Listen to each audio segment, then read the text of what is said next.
Vosotros que tenéis acceso a este modelo, no sé si hay algo que me puedas compartir, qué es lo que habéis visto desde que habéis empezado a utilizar Mythos. Para que te hagas una idea, creo que en las primeras semanas llegamos a descubrir alrededor de 10.000 nuevas vulnerabilidades.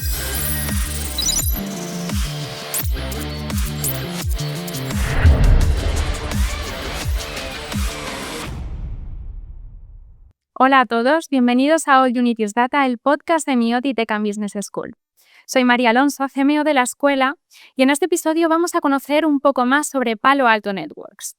Palo Alto Networks nació en 2005 y 20 años después es un gigante que cotiza en Nasdaq, más de 16.000 empleados, más de 70.000 clientes en todo el mundo y una capitalización de mercado que supera los 250.000 millones de dólares. Y las cifras impresionan todavía más cuando se concreta a quién protegen. 9 de las 10 empresas de Fortune 10, 8 de los 10 bancos más importantes de Estados Unidos, las 10 mayores empresas de servicios públicos del mundo, 6 de las 10 mayores petroleras y 7 de los 10 principales hospitales de Estados Unidos. Es decir, de su trabajo depende también que servicios esenciales para millones de personas puedan seguir funcionando con normalidad. Y este año, además, se han convertido en una de las 12 empresas del planeta con acceso a la IA más potente jamás creada para ciberseguridad. Hoy charlamos con la persona que lidera esa operación en España y Portugal desde hace ya más de una década. Marc Sarrias. Marc, bienvenido. Muchas gracias, un placer estar aquí con vosotros. La verdad que, hay muchísimas cosas que querría preguntarte.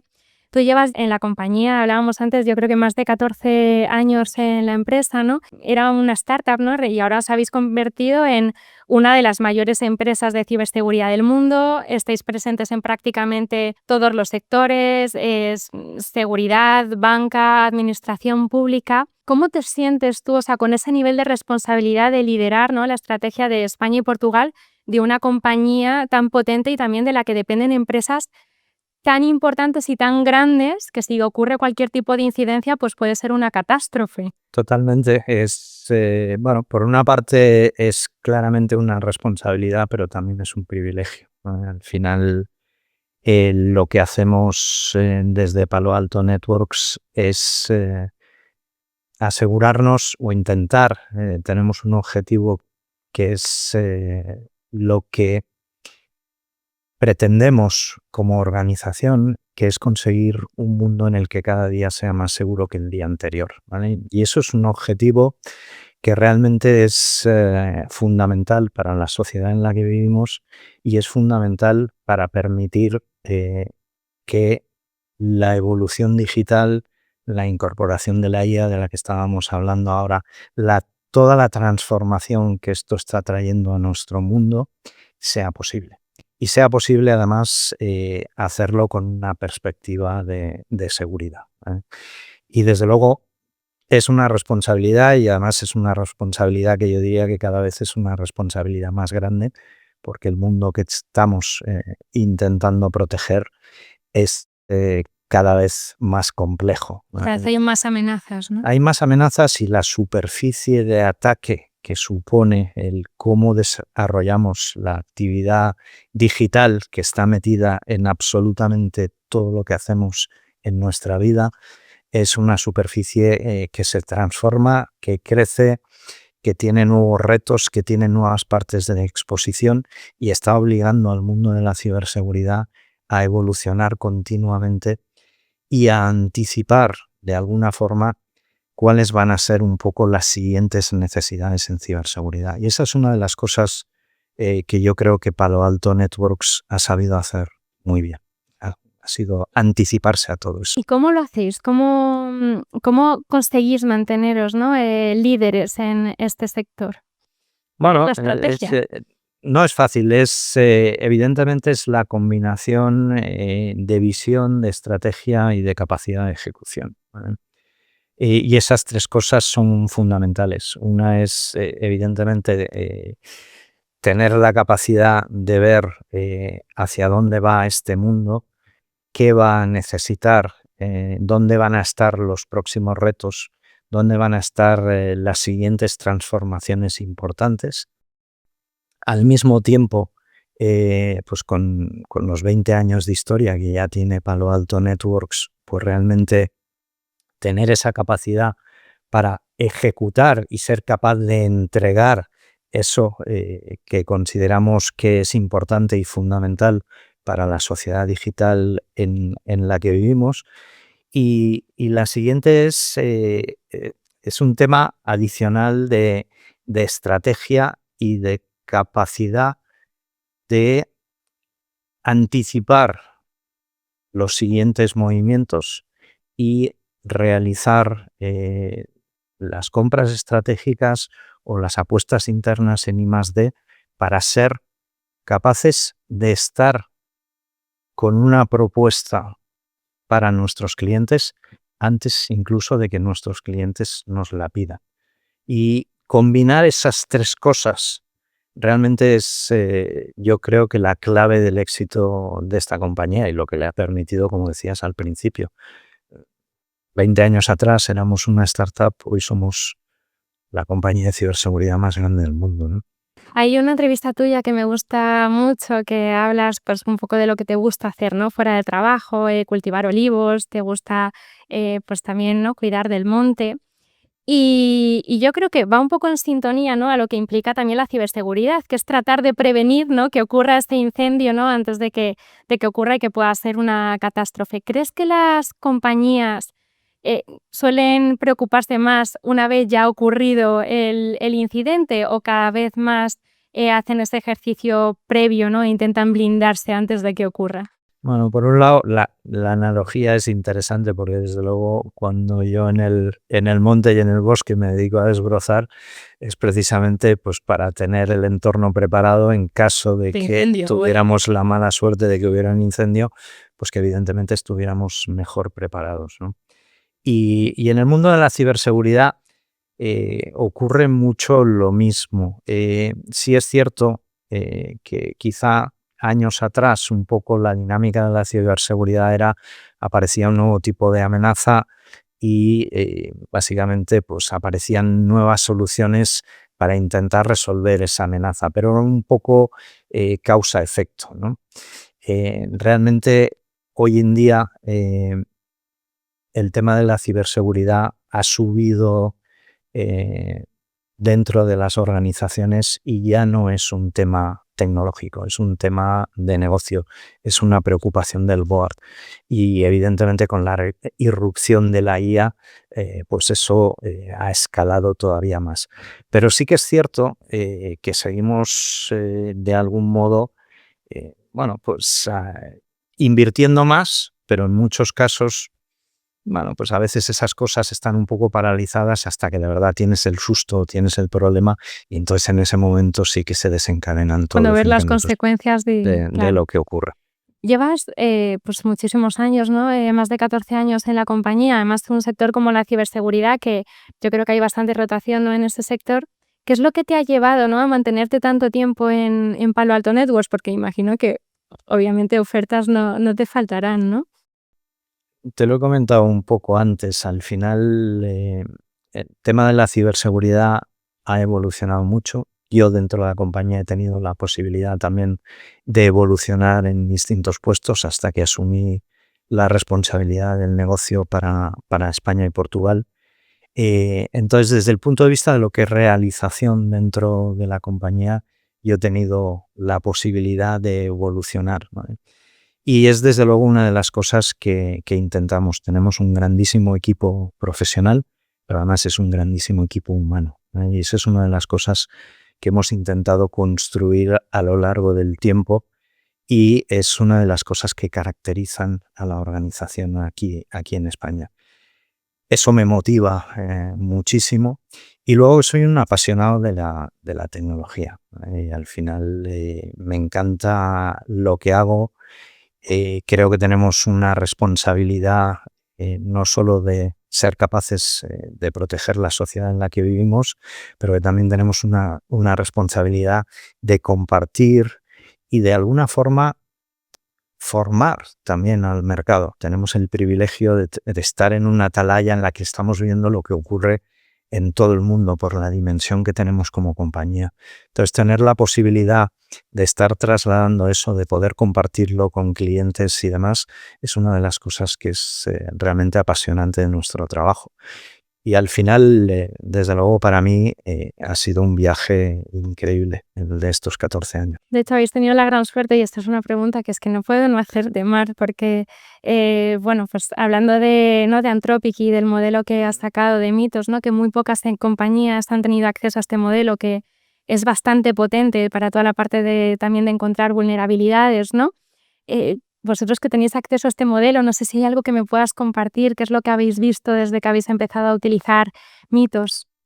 Pues sí, primero hemos tenido el privilegio de estar entre las primeras compañías y evidentemente hemos tenido un aprendizaje privilegiado por el hecho de haber podido utilizar la herramienta y evidente la importancia para nosotros de explorar con Mitos realmente todas las capacidades es fundamental por dos cosas. Una, porque somos una gran empresa tecnológica que fabrica producto, que genera gran cantidad de software. Somos una compañía de software en grandísima medida y por lo tanto somos una empresa altamente preocupada por las capacidades que tienen estos modelos de descubrir nuevas vulnerabilidades a una escala y con una rapidez que era impensable hasta ahora. Y por otro lado somos pues el principal fabricante de ciberseguridad y por lo tanto tenemos una responsabilidad con nuestros productos que es la de proteger adecuadamente a nuestros clientes.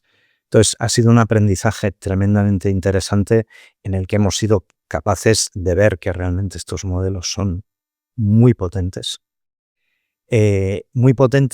tanto en el lado de descubrir cosas que tenemos que transformar y que tenemos que mejorar y que tenemos que... O sea, ¿te imaginabas encontrar ese tipo de cosas?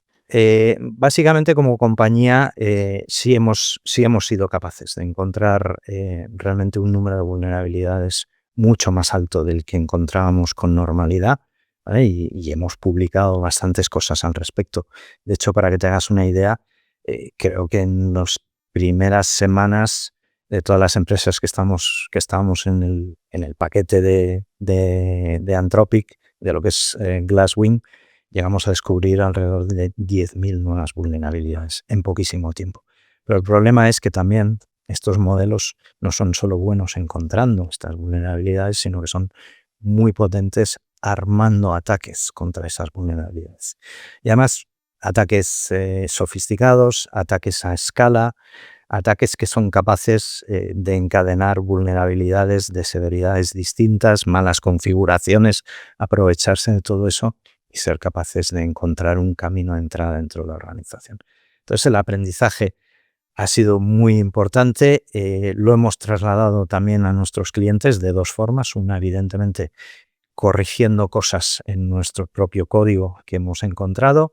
Por otro lado, trayendo nuevas defensas a nuestro código, fruto del aprendizaje que hemos hecho de cómo estos modelos son capaces de explotar vulnerabilidades y realmente sacar un servicio incluso para nuestros clientes en el que el aprendizaje que hemos hecho lo estamos llevando a clientes grandes para proporcionarles un servicio parecido al que hemos hecho nosotros internamente, no con Mitos, pero con otros modelos frontera, para poder ayudar a clientes a entender cuál es su situación, qué vulnerabilidades tienen que no conocían y ayudarles en ese proceso a poder securizar todo ese entorno mejor.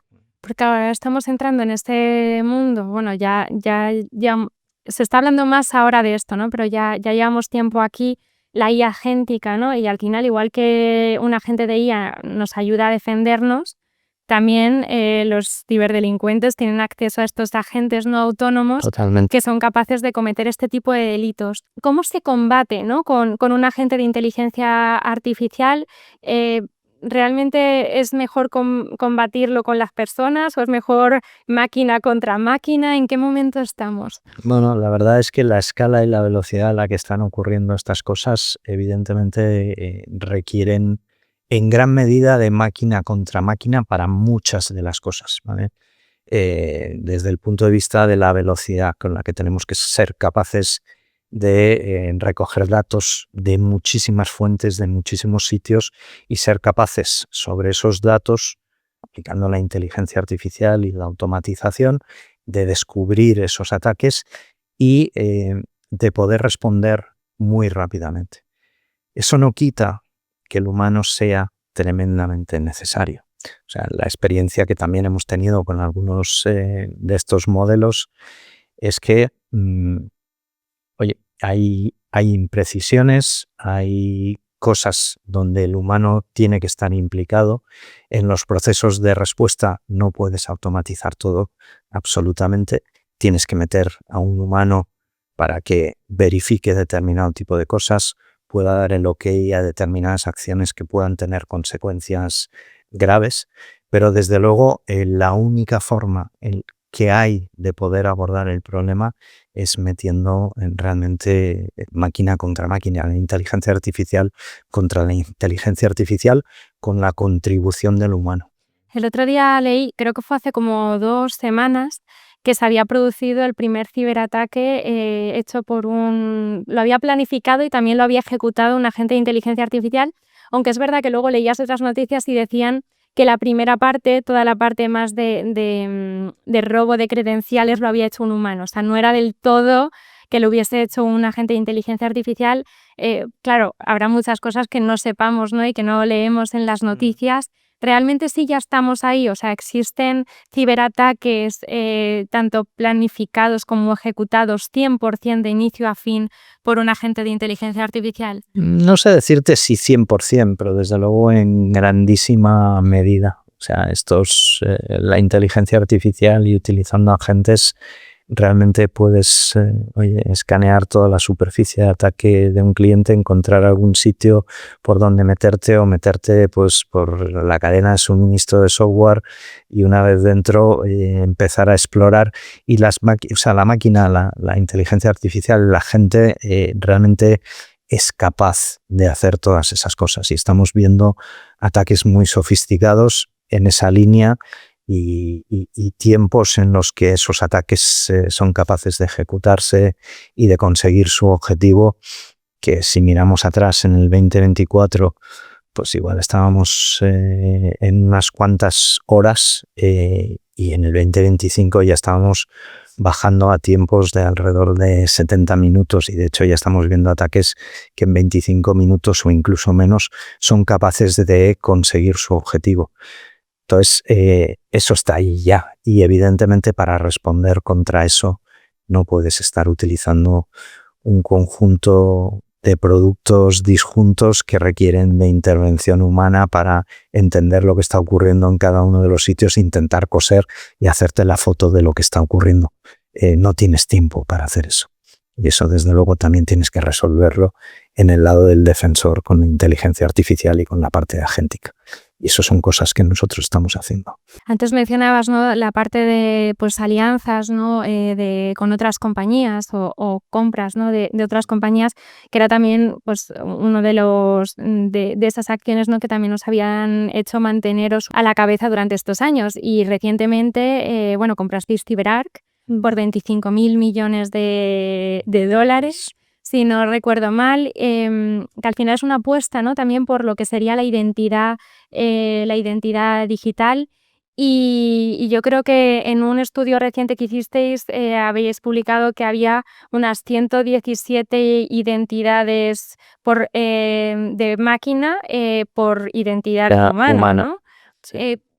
La identidad no es el nuevo campo de batalla. Desde luego es uno de ellos y es uno de los más importantes. Piensa que muchos de los ataques que han ocurrido han involucrado en algún momento un problema de identidad. o un fallo, unos privilegios excesivos, una identidad no controlada. El tema de la identidad es fundamental.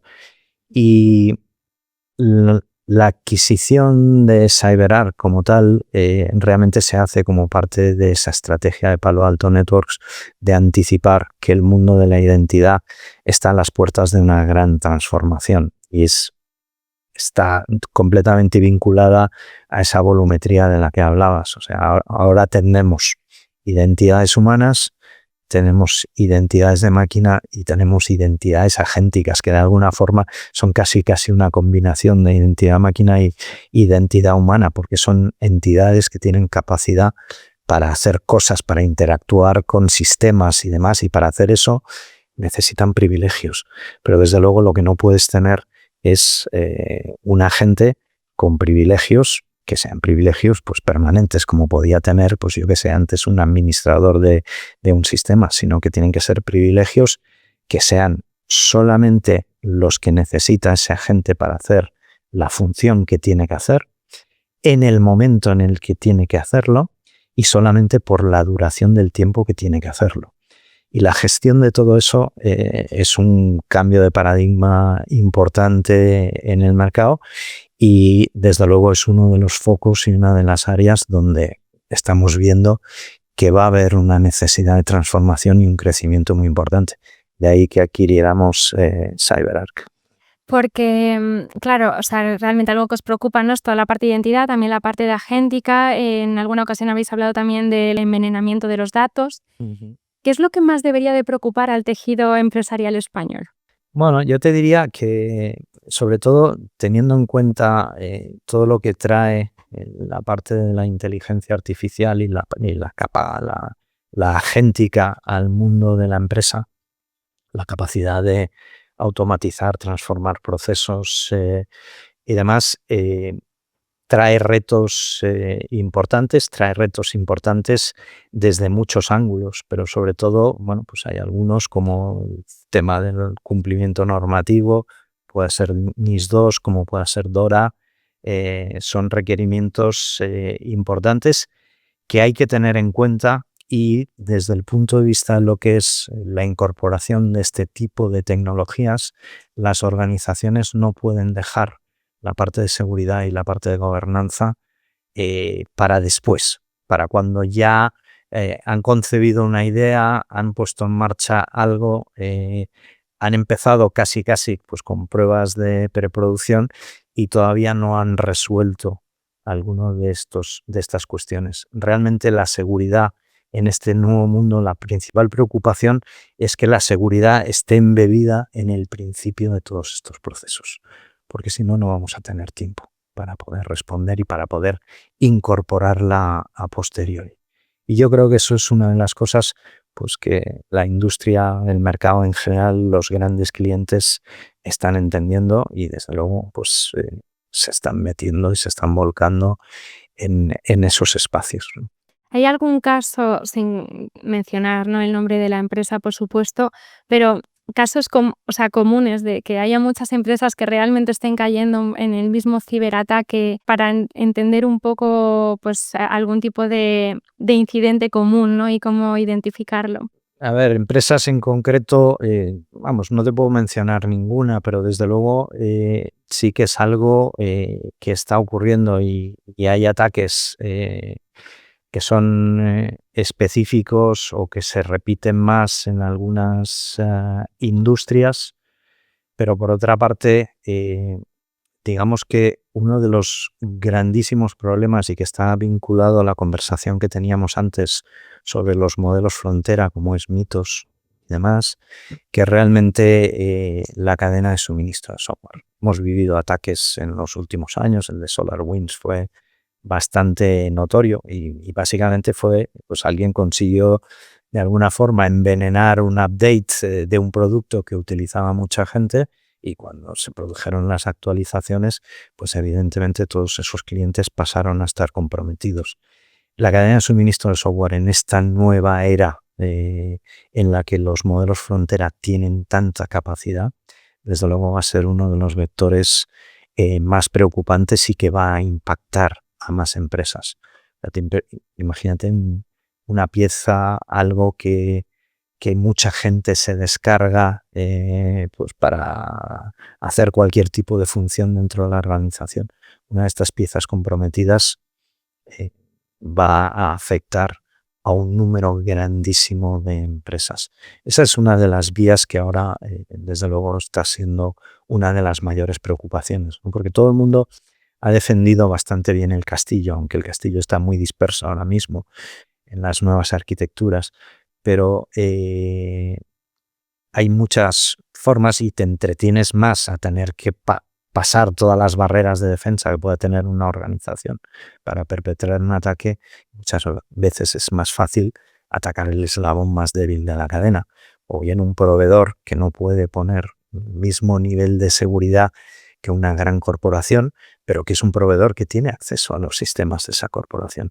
Y por lo tanto, si ese proveedor es comprometido, porque tiene los permisos para poder acceder e interactuar con los sistemas de la gran corporación, pues esa es una vía de entrada. Y la otra es la que te decía, la del software.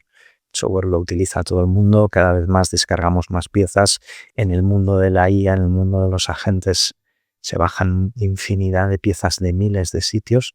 Una sola pieza contaminada es capaz de repercutir y de provocar incidentes en miles y miles y miles de clientes. Y en este mundo de la IA, claro, hay muchísimas compañías que no son realmente conscientes de la cantidad de herramientas de inteligencia artificial que usan los empleados, ¿no? Que se llaman Shadow AI, que al final, pues oye, no deja de ser un problema de seguridad, ¿no? ¿Os estáis encontrando más casos como estos? Desde luego es un gran problema. Es un gran problema y en el mundo de la IA evidentemente es un problema y además es un problema creciente. ¿Es posible hacer un montón de cosas? Desde luego que sí. Existen las herramientas, tenemos las soluciones para poder hacerlo, ya sea desde los usuarios intentando utilizar simplemente los LLMs, los chat GPTs, cualquiera de las soluciones que hay ahí fuera, y que en ese uso cometen el error o simplemente pues porque no es malintencionado, pero estás trabajando y oye, sabes, oye, si le paso todos estos datos a este modelo va a ser capaz de, yo qué sé, generarme un informe o de poder darme una presentación con no sé qué, cuando esa información que vas a compartir es información sensible de la organización. En el momento que lo haces, esa información sale, el control de la organización está en manos de quien sea afuera y evidentemente eso supone un riesgo muy grande. Luego, en la utilización de la IA, la creación de tus propias aplicaciones y de tus propios agentes, la necesidad de entender todo ese contexto, quién habla con quién, con qué permisos, con qué privilegios, tener visibilidad de lo que entra y lo que sale de sus sistemas, si los guardarraíles están realmente actuando y están impidiendo que ocurran determinado tipo de cosas. Todo ese ámbito también hay que protegerlo. Y luego los navegadores empresariales, por ejemplo. Navegador que todos utilizamos cuando interactuamos con la IA, hay mucha actividad que solamente la estamos viendo en el contexto del navegador y necesitamos implementar controles en ese espacio. Entonces, es una preocupación creciente, está impactando a todo el mundo, hay soluciones para abordar eso. Yo creo que quizá hay muchas compañías que están muy centradas en cómo aumentar la productividad, ¿no?, de sus equipos con inteligencia artificial, y quizá pasan por alto esa primera parte más de concienciación de, oye, mira, estas son las consecuencias éticas, ¿no?, y legales que puede tener esto, todo lo que tienes que saber de seguridad aplicada a la inteligencia artificial, los riesgos, ¿no?, y que hace también mucha falta ese ejercicio previo de concienciación a los empleados para que entiendan qué pueden hacer y qué no pueden hacer y las consecuencias que tiene, claro. Totalmente, pero no, a ver, la concienciación ayuda muchísimo y es algo que evidentemente tienen que hacer todas las organizaciones, igual que se ha hecho con otras cosas en el pasado. Pero por otra parte, lo que hay que hacer también es, evidentemente, no puedes simplemente apoyarte en que hoy hemos hecho una concienciación y por lo tanto check y ya está, sino que tienes que poner los mecanismos y la tecnología necesaria para que realmente esté validando continuamente que esa política que tienes establecida, esa gobernanza que has decidido, se esté realmente aplicando y si hay desviaciones, que se puedan detectar y que se puedan corregir. Y eso es fundamental. Marc, y vosotros que trabajáis con grandes corporaciones, pero también con alguna un poco más chiquitina, todas aquellas que no tienen tanto dinero, ¿no? para poder blindar la compañía entera, pero, o sea, que sí que quieren, ¿no? poder hacer frente a este tipo de ciberataques, ¿por dónde les recomendarías que empezasen? Bueno, a ver, desde luego en ese ámbito la concienciación es importante, la prevención desde el punto de vista de configuraciones y demás del contexto propio, aunque no haya una inversión muy grande en el ámbito del ciber, es fundamental. El entender pues un poco más qué cosas y dónde están los riesgos y asegurarte de que todos esos ámbitos estén bien configurados.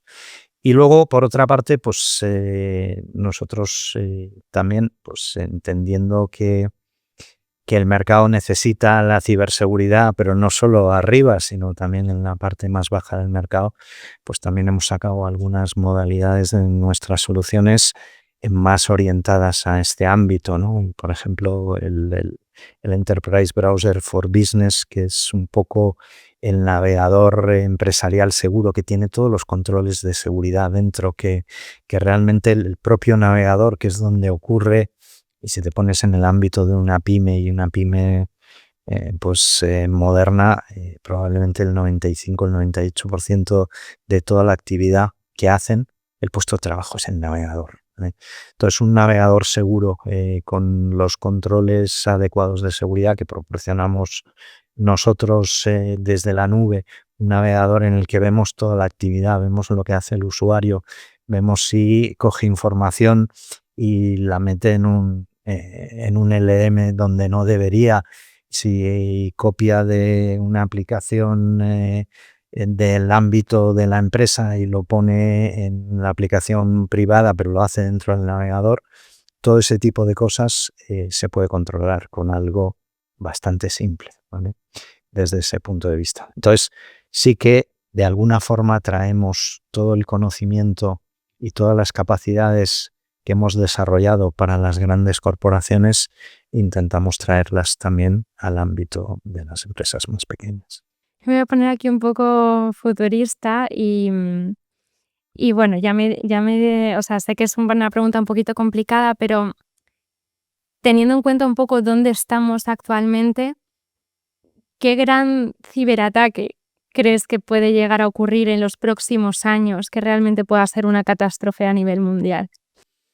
La verdad que eso es difícil de anticipar. Podrían ocurrir, desde luego, muchísimas cosas. Yo sí que creo que probablemente entramos una era con los nuevos modelos y Mitos nos lo ha demostrado. Mitos no está accesible para el gran público todavía. No se puede utilizar fuera del ámbito de Glasswing, pero hay modelos y va a haber muchos modelos equivalentes que evidentemente van a estar ahí fuera. Eso va a poner muchísima capacidad de fuego en el lado del atacante, ¿vale? Y la capacidad para descubrir cosas muy rápidamente, armar grandísimos ataques. Y la preocupación que te comentaba, sobre todo de la cadena de suministro de software, el open source, evidentemente es algo que utiliza todo el mundo. Es código que tiene y que tiene vulnerabilidades como el resto de códigos y realmente la capacidad que van a tener estas herramientas de explotar esas vulnerabilidades, de poder infectar piezas de código y demás, vamos a ver de qué forma acaba repercutiendo de modo más generalizado en todo el mercado. La dependencia que tenemos del mundo digital para absolutamente todo nos abre grandísimas posibilidades, pero al mismo tiempo nos hace tremendamente vulnerables en la era en la que estamos, ¿no? De la IA y demás, donde nuestro mundo se va a transformar. Yo creo que tenemos realmente la capacidad de utilizar la IA en nuestro favor, y en el lado de alguna forma del defensor tenemos todavía una ventaja sobre el atacante si lo hacemos bien, ¿vale? Y creo que eso es un signo positivo, pero evidentemente tenemos que hacer las cosas bien, tenemos que transformar cómo estamos abordando o cómo hemos venido abordando la seguridad en los últimos años y enfrentarla de un modo distinto. Y en eso estamos inmersos como compañía. Hablabas de la gran dependencia digital. ¿Hay algún hábito que hayas cambiado un poco viendo hacia dónde vamos? No sé, algo que ahora ya no haces, ¿no? Que no recomendarías a nadie hacer en cuanto al uso del móvil, por ejemplo, o alguna otra cosa. Bueno, vamos a ver, yo creo que todos hemos ido controlando y en función de lo que hemos visto que ha ocurrido en el mundo y demás, somos bastante más conscientes desde el punto de vista de cómo utilizamos nuestras herramientas digitales y el móvil, que no deja de ser una herramienta personal y una herramienta de trabajo a la vez. Yo creo que en el ámbito personal también cada vez somos más cuidadosos. Yo, desde luego, bueno, pues antes hacías cosas sin pensar demasiado, y desde luego hoy en día lo utilizas pues estrictamente para las cosas que tienes que hacer, que son necesarias y demás, pero no lo utilizas de forma indiscriminada para cualquier cosa, precisamente por ese riesgo, ¿no? Y en el móvil, pues ya no solo los problemas de phishing que te vienen por el correo, sino los problemas de smishing, los problemas de llamadas fraudulentas, los problemas. Yo tengo una sensibilidad realmente muchísimo más alta y soy tremendamente cuidadoso con eso. Te iba a preguntar también si duermes tranquilo por las noches con todo lo que tú sabes. Bueno, no me queda más. Yo creo que al final, hoy estamos en un momento de la evolución de la humanidad en general que es tremendamente atractiva, que abre muchísimas posibilidades, que evidentemente trae riesgos, pero me gusta ser optimista con preocupación, pero me gusta ser optimista y- y pensar que realmente el futuro que tenemos por delante puede ser un futuro muy brillante, ¿no? Intento ser positivo en Me todo. quiero quedar con este mensaje optimista yo también, Marc. Bueno, yo creo que se nos ha ido ya el tiempo. Me quedaría mucho más tiempo hablando, como estábamos antes, y no me quedaba horas y horas contigo. Darte las gracias. A ti, un placer. Este episodio ha sido súper, súper ameno. Me ha encantado. Y nada, bueno, darle las gracias también, por supuesto, a todos los que nos escuchan todos los meses en All You Need Is Data. Recordaros que si os ha gustado, le deis a like, os suscribáis y nos vemos a la próxima. Gracias.